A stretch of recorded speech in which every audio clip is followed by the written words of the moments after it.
आज हमारा टॉपिक है अनुच्छेद 142 यानी कि पूर्ण न्याय। अनुच्छेद 142 वैसे तो संविधान के भाग 5 में संघीय न्यायालय यानी कि सर्वोच्च न्यायालय के विषय वस्तु के से संबंधित है और सर्वोच्च न्यायालय यानी न्यायपालिका वो न्याय करने का कार्य करती है। तो इसमें जो अनुच्छेद 142 है वह पूर्ण न्याय की बात करता है। तो यही हम जानने का प्रयास करेंगे कि पूर्ण न्याय क्या होता है।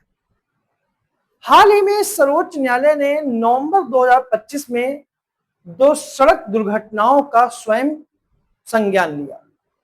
यह सर्वोच्च न्यायालय का अधिकार है, कभी कभी वह स्वतः किसी मामले पर संज्ञान ले लेता है और जिन 2 सड़क दुर्घटनाओं पर सर्वोच्च न्यायालय ने संज्ञान लिया उसमें 34 लोगों की जान गई थी और इन रे फालोदी एक्सीडेंट बनाम NHAI और अन्य मामले में राष्ट्रीय राजमार्गों पर सुरक्षित यात्रा के अधिकार को संविधान के अनुच्छेद 21 के तहत एक मौलिक अधिकार के रूप में मान्यता दी। यानी कि जो राष्ट्रीय राजमार्ग हैं उन पर सुरक्षित यात्रा करना एक अनुच्छेद 21 यानी जीवन के अधिकार के अंतर्गत आता है और न्यायालय ने इसे पूर्ण न्याय प्रदान करने के लिए अनुच्छेद 142 के अंतर्गत अपनी शक्ति का प्रयोग किया और सरकार को व्यापक निर्देश जारी किए। इससे अनुच्छेद 142 के दायरे, आवश्यकता और सीमाओं को लेकर एक बहस फिर से शुरू हो गई। अगर पृष्ठभूमि की बात करें अभी हाल ही के, तो सीधी सी बात है कि वो सड़क सुरक्षा से संबंधित मामला था। भारत के कुल सड़कों में से जो हैं वो केवल 2% जो हैं वो राष्ट्रीय राजमार्ग है, केवल 2% ही राष्ट्रीय राजमार्ग है। लेकिन सड़क दुर्घटनाओं में होने वाली कुल मौतें जो होती हैं उसमें से 30% जो मौतें हैं वो इसी राष्ट्रीय राजमार्ग पर होती हैं। यानी कि राष्ट्रीय राजमार्ग कुल सड़कों में से 2% है, लेकिन जो कुल मौतें सड़क दुर्घटनाओं में होती हैं उसमें 30% जो हैं वो इन्हीं राजमार्गों के कारण होती हैं। अकेले 2025 में, अगर केवल 2025 की हम बात करें तो केवल 2025 में ही 26,770 मौतें राजमार्गों पर हुई। 2024 की तुलना में मौतों में 11% की गिरावट के बावजूद ये संख्या स्वीकार्य योग्य नहीं है। सरकार का लक्ष्य शिक्षा, इंजीनियरिंग, प्रवर्तन, आपातकालीन चिकित्सा सेवाओं, इन 4 ई पर केंद्रित है। रणनीति के माध्यम से 2030 तक सड़क दुर्घटनाओं को 50% तक जो है वो कम करने का लक्ष्य सरकार का है। अब हम बात करते हैं कि अनुच्छेद 142 क्या है, यानी कि पूर्ण न्याय की शक्ति क्या है।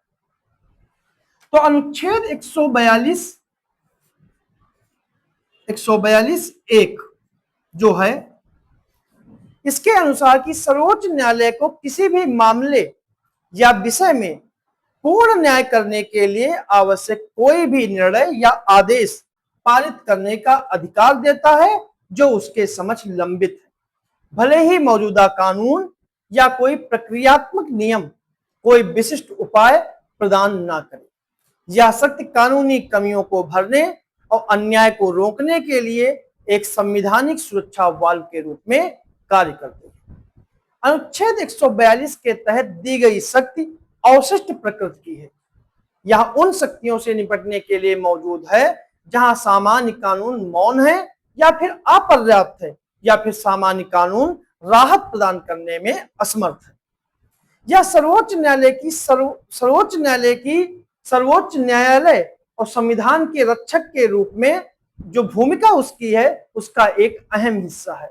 यह किसी कानून के द्वारा प्रदत्त नहीं है और यह अन्याय या प्रक्रिया के दुरुपयोग को रोकने के लिए सख्त प्रक्रियात्मक प्रतिबंधों से परे है।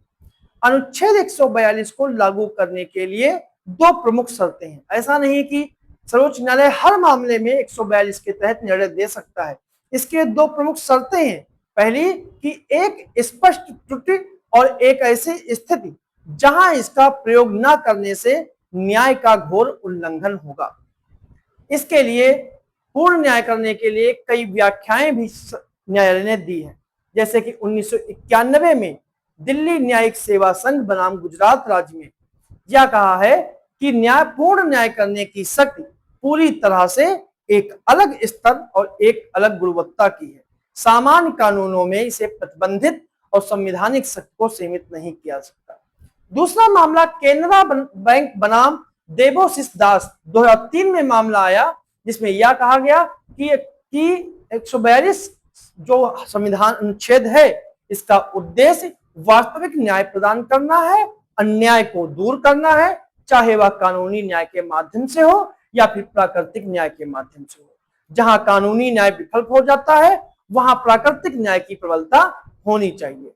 फिर इसके बाद एक तीसरा मामला आता है हितेश भटनागर बनाम दीपा भटनागर 2011। इस अधिकार तो इसमें एससी ने कहा कि 142 जो अनुच्छेद है यह एक असाधारण प्रकृति को मान्यता देता है और यह माना कि इसका प्रयोग करते समय असाधारण सावधानी और सतर्कता बरतनी चाहिए।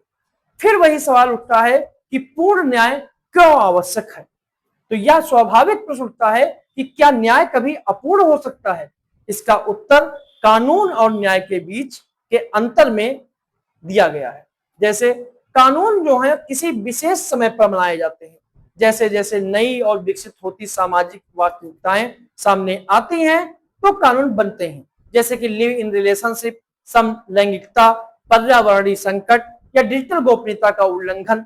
तो जैसे जैसे समाज में अपराध आते हैं या मामले आते हैं तो कानून बनाए जाते हैं। तो कानून इसे कहते हैं। जैसे कि कुछ परिस्थितियों में सर्वोच्च न्यायालय संविधान के संरक्षक के रूप में न्याय को सुनिश्चित करने के लिए सक्रिय रूप से इस कमी को पूरा करने के लिए न्यायालय तत्पर होता है और न्याय वास्तव में प्रदान किया जाए, न कि केवल प्रक्रियात्मक रूप में संशोधित किया जाए।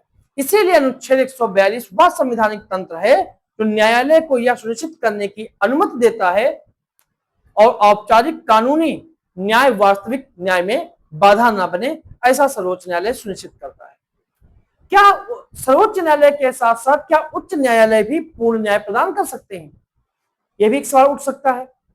तो अनिल कुमार जैन बनाम माया जैन, ये मामला 2009 में आया था। इसमें सर्वोच्च न्यायालय ने कहा कि अनुच्छेद 226 के तहत उच्च न्यायालय की शक्तियां अनुच्छेद 142 के तहत सर्वोच्च न्यायालय की शक्तियों के बराबर नहीं है। हालांकि उच्च न्यायालय अभी भी पूर्ण न्याय प्रदान नहीं कर सकते, भले ही अधिक सीमित तरीके से। यही अंतर मूलभूत सिद्धांत का नहीं बल्कि मात्रा और दायरे का है। न्याय का उद्देश्य न्यायिक पदानुक्रम के हर स्तर पर पूर्ण होना ही होता है। अनुच्छेद 142 की आलोचनाएं भी होती हैं और इसकी आलोचना इस आधार पर होती है कि इस अनुच्छेद का प्रयोग अक्सर न्यायिक अतिक्रमण के रूप में इसकी आलोचना की जाती है। तर्क यह है कि न्यायालय स्थापित कानूनों और प्रक्रियाओं को दरकिनार करता है और कार्यपालिका और विधायिका के अधिकार क्षेत्र को अतिक्रमण करता है, जिससे शक्तियों के पृथक्करण के सिद्धांत का उल्लंघन होता है। जबकि आलोचकों का तर्क यह भी है कि यह गैर चुने हुए न्यायाधीशों को नीतिगत निर्णय लेने की अनुमति देता है जो वास्तव में निर्वाचित प्रतिनिधियों के अधिकार क्षेत्र में आने चाहिए। जबकि समर्थकों का तर्क है कि अनुच्छेद 142 न्यायिक सक्रियता को जन्म देता है, न्याय करने में तेजी लाता है, सामाजिक, आर्थिक, राजनैतिक और मूल्य प्रणालियों में न्याय प्रदान करने के लिए प्रगतिशील व्याख्याएं कर सकता है और एक बदलते हुए सामाजिक परिवेश के मामलों को जल्दी सुनवाई कर सकता है। अनुच्छेद 142 का उद्देश्य न्याय प्रदान करना है, चाहे वह सामाजिक हो, आर्थिक हो, राजनैतिक हो या कानूनी हो, ना कि विधायी कार्यकारी शक्ति का अतिक्रमण करना। न्यायालय इस शक्ति का प्रयोग ठीक उसी समय करता है जब अन्य दो शाखाएं कार्रवाई करने में विफल हो जाती हैं या जब कानून अपर्याप्त हो जाते हैं। तो ये था हमारा टॉपिक अनुच्छेद 142 पूर्ण न्याय क्या है।